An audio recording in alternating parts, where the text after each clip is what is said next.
if you forgot the screen lock password on your Google Pixel 10, what you can do in order to recover the access is to perform the hard reset via recovery mode.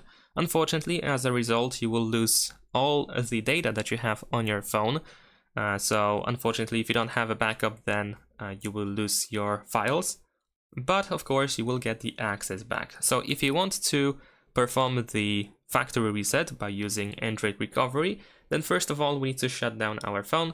So we're gonna press power button and volume up button at once in order to open the power menu. And of course, we want to choose power off.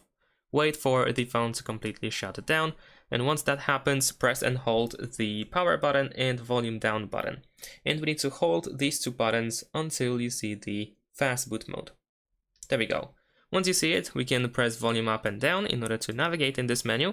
Over here we have the currently selected option, so of course we want to keep pressing one of these two buttons until you see recovery mode, and then confirm by pressing the power button. Afterwards we will see the no command screen, just in a second, there we go. And in order to continue, we need to press and hold the power button, and then while holding the power button, press volume up. There we go. And now, once again, we can navigate by using volume up and down. We need to simply find the wipe data / factory reset option, confirm your choice by pressing the power button, and then over here go to factory data reset, and once again confirm with the power button. Afterwards, you should be able to perform the reset.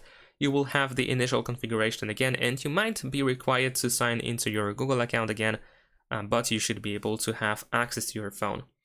And that's it. Thanks for watching, leave a like and subscribe.